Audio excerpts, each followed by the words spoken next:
Evening, Patriots. Me again, Shannon Fox here, the Patriots 2 channel. I thought I'd bring to y'all a couple of great clips tonight. I'm talking about Steve Bannon, Stephen Miller, and the great Matt Gaetz. We got something to say about what's going on in our country right now, including a veiled threat to Jack Smith right off the get-go. Let's go ahead and get into it together. Thank you, guys. That's a clip one, but we play clip. No, so Pam Bondi, what she said in the run-up to the election is that you had to go after the prosecutors that came after him. You had to go, and this is McCabe, this is Comey, this is Weissman, this is all the guys over at MSNBC, this is Jack Smith, this is Lisa Monaco, this is Merrick Garland. Yes, she said it, and in confirmation they ought to ask about it. This is not a witch hunt. This is not revenge. This is not retribution. It has nothing to do with that. You must wring this out of the system. This can never be allowed to happen again. They went after President Trump, and they wanted to imprison him for 20 years. If we had lost on Tuesday the 5th, the next day, Jack Smith, the wise guy, was going to drop a superseding indictment. That's that 168-page report of nothing but a tissue of lies. So, Jack Smith, you've already resigned. You're quitting. I know you're going to try to run back to The Hague, but, bro, you better run to a place that don't have an extradition treaty, because you are not just going to be investigated. Ultimately, you're going to be indicted, and you're going to be tried. That's what I'm talking about. All you guys put so many people in bankruptcy.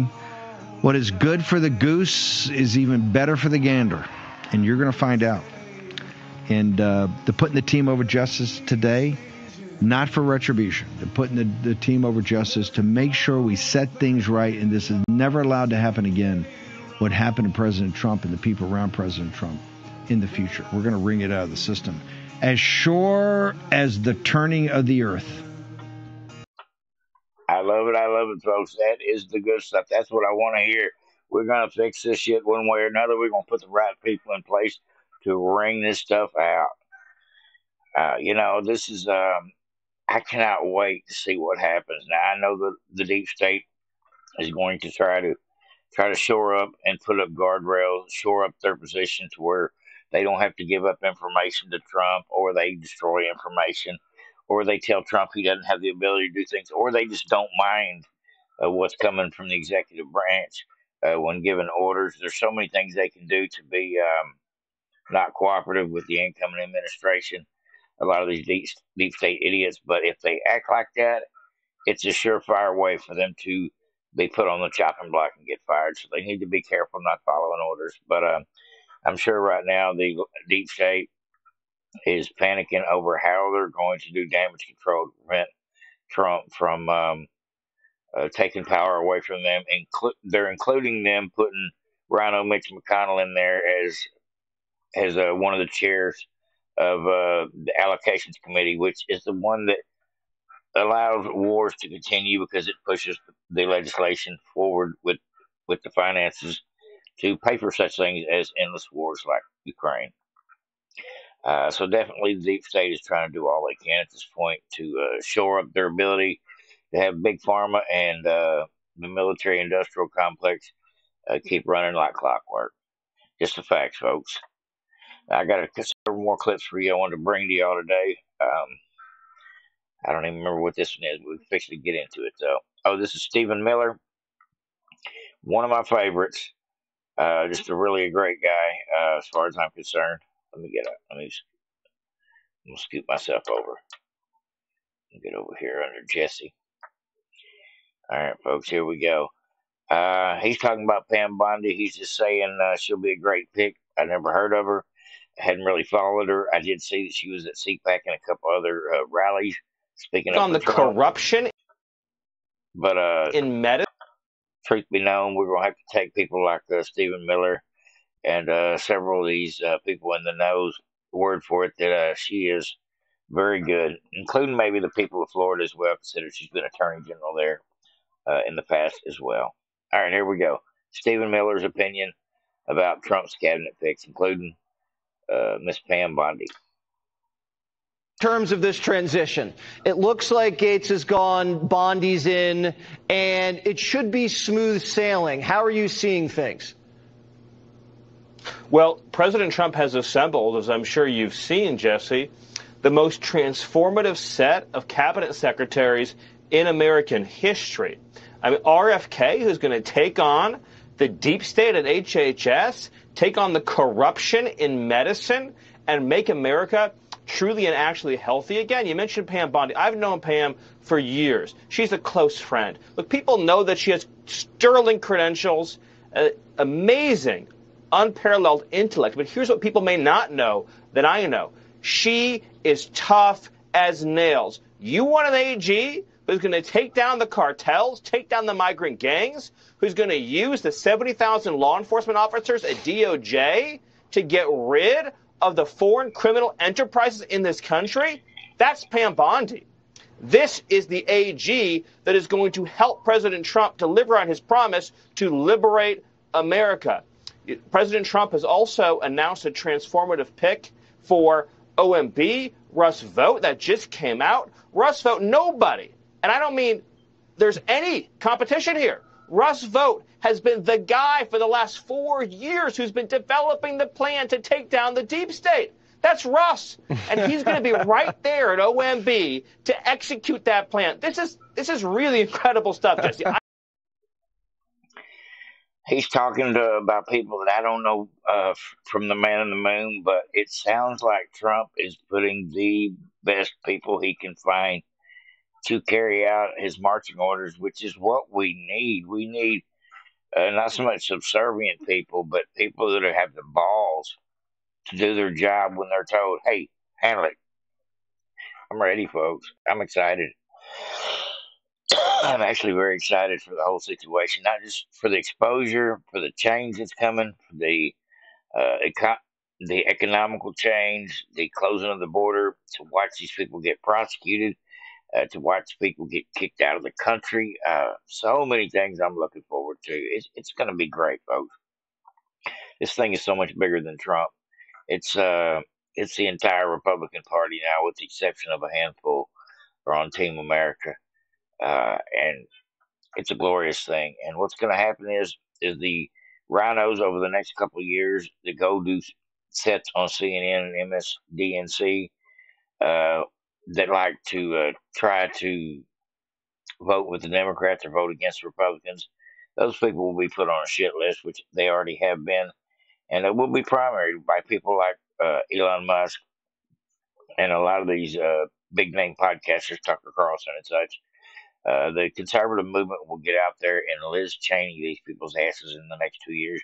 If they don't act right when it comes time for that. I'm talking about these senators and House representatives that are not playing fair. They're siding with the wrong team, and it happens that way sometimes. It's called corruption, bribery, and money laundering from the government lobbyists that cause these people to vote against their constituents and against their own party. Just a fact. All right, folks, we got another one for you. Here's another great one.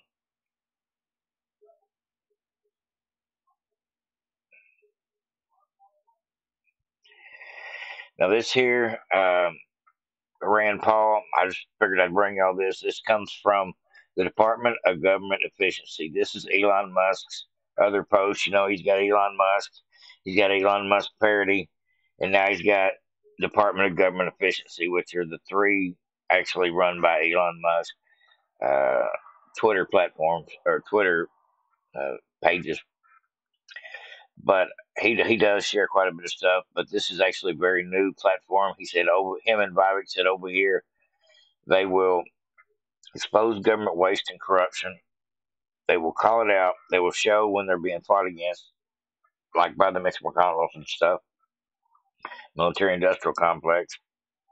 They'll try to use this platform to put pressure and expose all this fight back we're going to get from the opposition, and to be able to list every expense that gets taken care of, every budget reprimand that happens, every agency that gets canceled, every time they save a buck.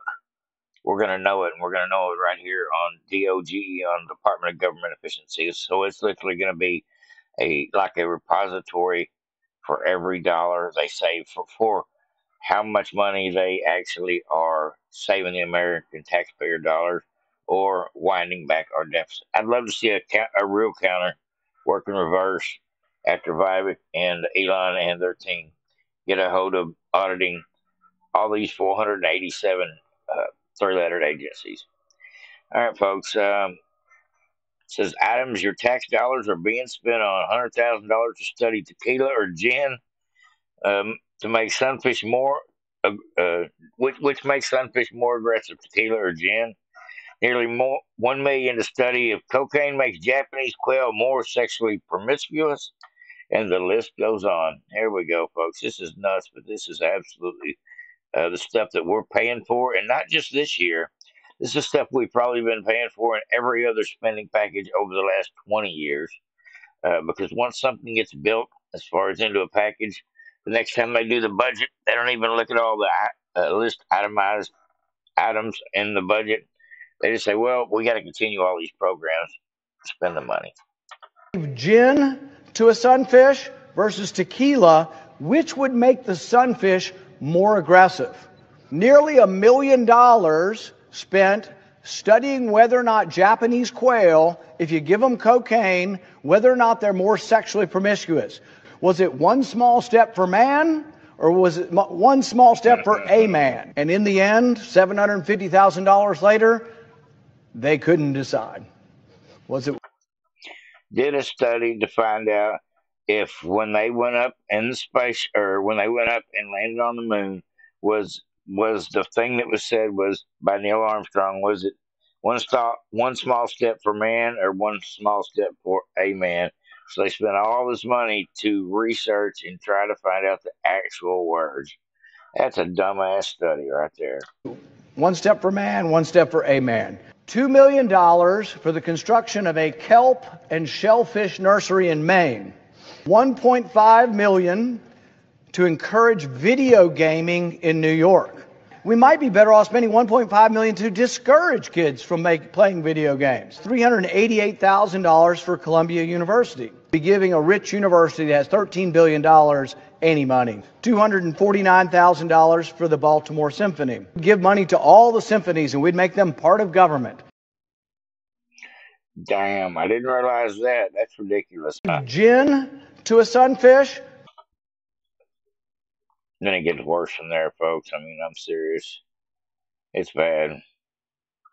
As far as all the government spending, we're not only going to have itemized lists of all their waste, we're going to get itemized lists of all the spending that gets reeled back, and that's going to be the best part for me. I think that will be glorious. Be able to see our dollars getting saved in real time. It will help our economy in the long run.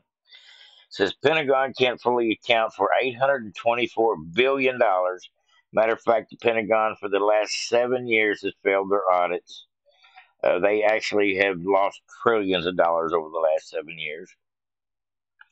$236 billion in improper payments in federal government programs in 2023 alone. $200 billion in pandemic relief went to fraud and abuse. That means people that maybe got unemployment even though they never had a job before. The U.S. failed to track down $1 billion in Ukraine aid. I bet that number is a lot higher than that because they can't actually account for where 90% of that money is going. That's just the facts, folks. It's pretty sick, and I think it'll be pretty easy to reel some of that back in, stop it, and prevent it from ever happening again by setting up some guardrails just so executive orders aren't being used to route taxpayer dollars to pet projects. It just seems ridiculous. Just my opinion, but it just seems wrong as hell. I don't want my tax dollars paying for Ukraine's problems. That's the way I feel. Now, this is a little off topic, but I thought this was a great piece of information. Texas Governor Abbott is doing the thing.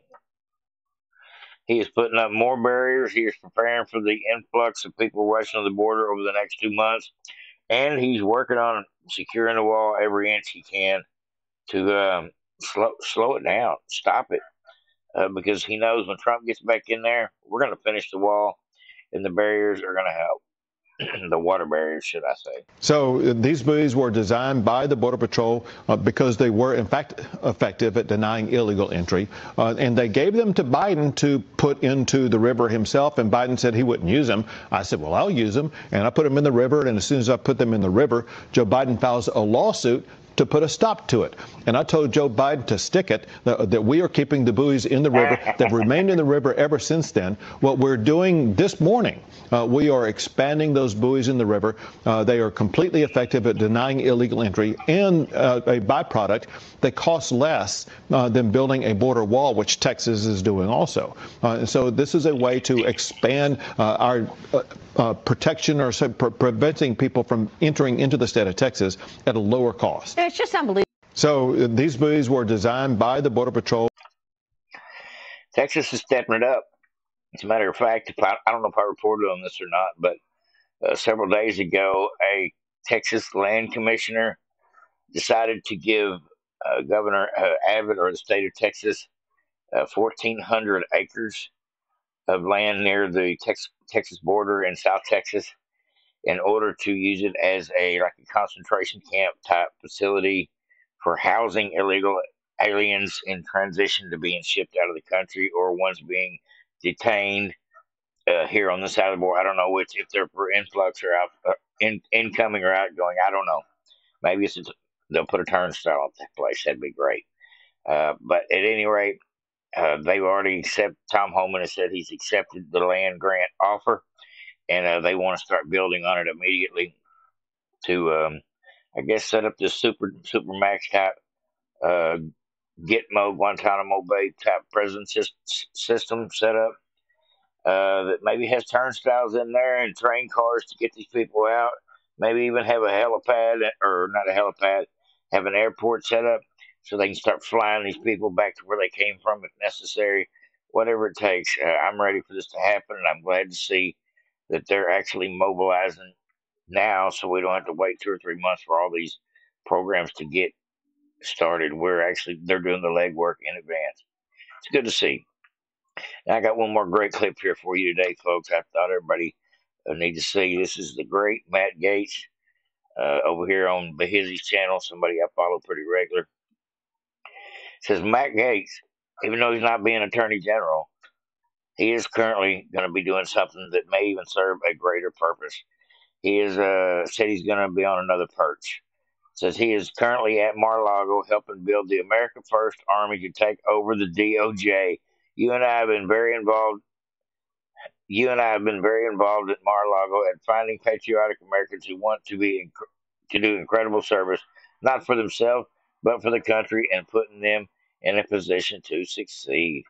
So Matt Gaetz went from quitting one job to not getting the next job to deciding he's going to volunteer his time to help Trump and help our country. Doesn't get any better than that. I love it. I love it. All right, folks, here we go. Nothing but good stuff here. I think that even though the path will take me to a different station in life and a different place to fight for our agenda and President Trump, we've got a great person in place. And I enjoyed the time on the Hill, frankly, talking with senators. And we had great momentum. When people got to hear my vision for the Department of Justice, taking out the weaponization, implementing the president's immigration agenda, changing the Office of Civil Rights to actually fight for the free speech on college campuses that so many of your viewers and listeners care about, attacking the precursors to fentanyl and dismantling the censorship industrial complex, that's exactly the work that Pam Bondi is highly qualified to do. And again, while our discussions were going well, I found myself having to do 2 jobs at one time, Charlie, and you got a front row seat to this. I had a full-time job explaining to senators that maybe a tweet I sent about them was rash and not reflective of how I would serve as Attorney General. And at the same time, I was having to build out the Department of Justice with the right human talent, the right policy infrastructure. And Pam Bondi's confirmation won't have some of the sharp edges that mine would have. It won't take the same long process. So AG Bondi will be able to start implementing those Trump policies right away. So we're ready on day one. We remember that it was the Department of Justice with Sally Yates on day one of the last Trump administration where a lot of our agenda was scuttled, where they started the whole Russia hoax nonsense, where they limited the president's ability to do what was necessary on some immigration fronts. And so with Pam Bondi ready on day one, we're going to be so much more successful. And now you and me and the rest of the America First Army, we're going to get right back to work scouring for talent. And you and I have been very involved at Mar-a-Lago at finding patriotic Americans who want to do incredible service, not for themselves, for the country, and putting them in a position to succeed. So I might not lead the league in scoring in the upcoming few months, but I want to lead the league in assists. I want to help you find those great folks, get them in great position, and see that President Trump is a historically successful president. That's awesome. I love to hear it. Matt Gaetz is like Elon Musk helping Trump vet these people that are coming through to make sure they don't pick any bad apples for any of these positions that Trump really needs people to be cooperative in when it comes to carrying out his America First agenda that we actually are praying that we get pushed into motion. There's so many of Trump's policies that I think will buck the system that he's going to have to fight to get them. He's going to have to fight to kick people out of this country. He's going to be sued. He's going to have to fight to finish the wall. I just know this is just a fact. And it's going to take lawyers going to court and appealing it up to higher courts. And it's just going to be part of the process. But all in all, I hope we get 100% of Trump's agenda across the board. Probably only going to get 60 or 70%. But if we get that, we will have turned our country around from where it is now tenfold. Everybody have a great day. That's all I got for you. I hope to see you about this time tomorrow, if not a little earlier. Like, subscribe, and share to Voted Patriots. Stay blessed. Over and out.